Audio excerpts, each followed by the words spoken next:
Hello tout le monde, donc aujourd'hui je vais vous parler de mes cheveux et comment je fais pour les avoir longs.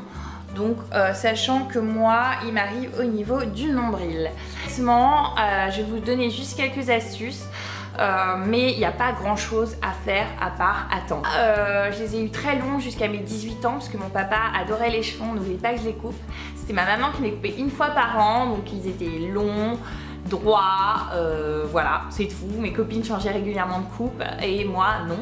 Donc ça m'a beaucoup frustrée, je pense que c'est d'ailleurs pour ça que je suis devenue coiffeuse et que ça m'a donné autant envie d'être coiffeuse justement pour me couper les cheveux. À mes 18 ans, j'ai décidé...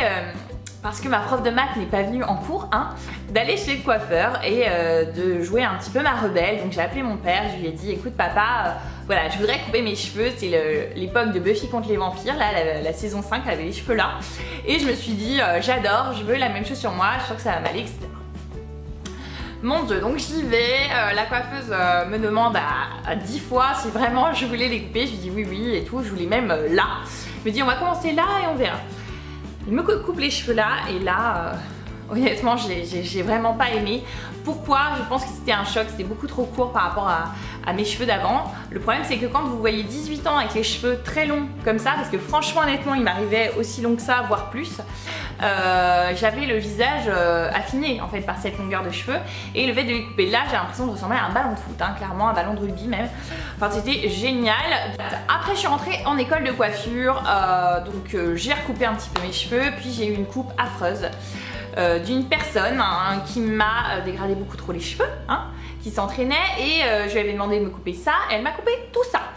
Je me suis retrouvée avec une coupe, vous savez, à la tectonique, avec un dégradé franchement haut comme ça au-dessus, à la Woody Woodpecker, là vous savez le matin, c'était affreux. J'ai découvert des épis que j'avais, enfin génial, donc je devais laver mes cheveux tous les matins. Enfin soit. Du coup après je les ai laissés pousser pendant 3 ans, ils poussaient plutôt pas mal, ils étaient assez longs. Puis après je les ai recoupés pendant 3 ans à peu près toujours à ce niveau là. Vous savez les carrés un petit peu à la Jennifer Wavy là qu'elle avait, légèrement plongeants. Ensuite ils poussaient, je les recoupais etc. Puis ensuite j'ai eu envie de les laisser pousser. Mais là ils poussaient plus, ils stagnaient à peu près au niveau, en dessous de la poitrine. Mais ils étaient pas beaux, ils s'affinaient en fait. Ils poussaient parce que j'avais une racine, mais la longueur stagnait parce qu'ils s'usaient, ils se cassaient.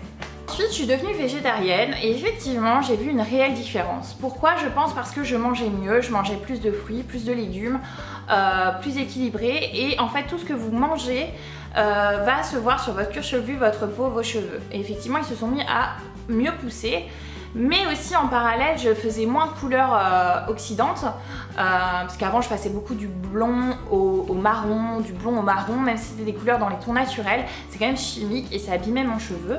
Donc là j'ai arrêté, j'ai laissé pousser mes cheveux naturellement en me disant je vais laisser pousser mes cheveux avant que j'ai des cheveux blancs, je vais les laisser naturels. Donc pendant 2-3 ans je les ai laissés naturels. Remarquez quand même que depuis que je fais moins de couleurs, que quand j'applique ma couleur je le fais qu'en racine et pas en longueur. Écoutez, que je suis végétarienne et que je mange plus de fruits et de légumes, ils ont mieux poussé. Il faut les couper régulièrement au niveau des pointes parce que sinon ils vont s'user et ils vont stagner au niveau de la longueur. Donc moi je les coupe moi-même, je vous montrerai une prochaine vidéo pour celles que ça intéresse comment je coupe mes cheveux moi-même. Et j'utilise des shampoings donc bio, mais après ça change, c'est pas toujours des bio, des fois d'ailleurs ça peut être LCF, voilà.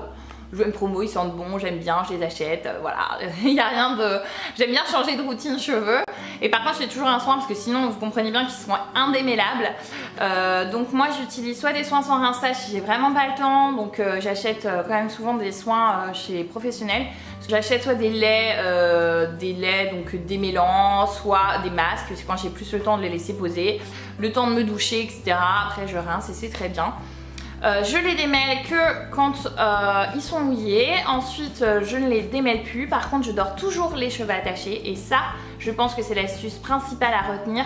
C'est que quand vous les attachez la nuit, du coup ils s'usent moins, ils s'en mêlent moins. Parce qu'en fait le fait de dormir, les cheveux vont frotter contre l'oreiller. Dans la nuque ça va beaucoup s'en mêler. Et quand vous allez les brosser du coup pour enlever les nœuds, ça va les casser.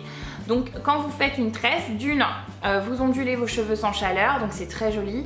Et de deux, ils s'en mêlent pas, du coup vous les cassez pas en les démêlant. Je ne fais jamais de brushing sauf quand j'ai une sortie, et encore que franchement à Noël, Nouvel An, Saint-Valentin, anniversaire, et encore franchement c'est très rare. Je les laisse sécher naturellement.